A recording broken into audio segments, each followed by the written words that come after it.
सूर्य की धूप में नहाती माँ सुअर पर्सी, पिप्पा और पीटर के साथ जीवंत घास के मैदान में खड़ी है। जंगली फूल हवा में झूम रहे हैं। गर्व और दुहक के मिश्रण के साथ माँ सुअर घोषणा करती है, मेरे नन्हे मुन्नो, अब समय आ गया है कि तुम अपने घर बनाओ, हमें आपकी याद आएगी। पिप्पा चिल्लाती है, लेकिन माँ सुअर जोर देती है, लेकिन तुम्हें बहादुर और स्वतंत्र होना होगा। 3 छोटे सुअर सड़क पर निकल पड़े। उनकी घुंघराली पूंछें तेज धूप में उत्साह से हिल रही थी। पर्सी, चंचल ऊर्जा से भरपूर, एक आदमी से पूछता है, क्या मुझे कुछ पुआल मिल सकता है?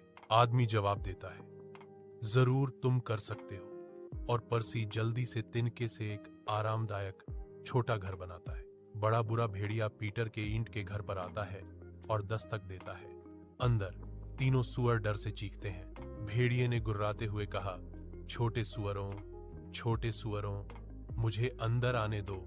लेकिन सुअर चिल्लाए, नहीं नहीं। भेड़िए ने अब गुस्से से लाल होकर चिमनी पर ध्यान दिया। आहा, मैंने सोचा मैं चिमनी से नीचे जाऊंगा। पीटर ध्यान से सुनता है। सूर्य की धूप में नहाती माँ सुअर पर्सी, पिप्पा और पीटर के साथ जीवंत घास के मैदान में खड़ी है।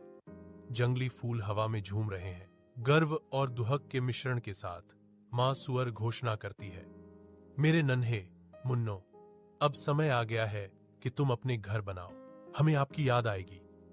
पिप्पा चिल्लाती है, लेकिन माँ सुअर जोर देती है, लेकिन तुम्हें बहादुर और स्वतंत्र होना होगा।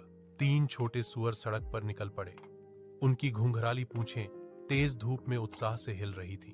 पर्सी, चंचल ऊर्जा से भरपूर, एक आदमी से पूछता है, क्या मुझे कुछ पुआल मिल सकता है? आदमी जवाब देता है, जरूर तुम कर सकते हो। और पर्सी जल्दी से तिनके से एक आरामदायक छोटा घर बनाता है। बड़ा बुरा भेड़िया पीटर के ईंट के घर पर आता है और दस्तक देता है।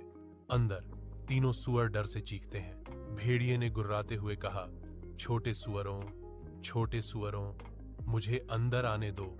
लेकिन सुअर चिल्लाए, नहीं नहीं। भेड़िए ने अब गुस्से से लाल होकर चिमनी पर ध्यान दिया। आहा, मैंने सोचा मैं चिमनी से नीचे जाऊंगा। पीटर ध्यान से सुनता है।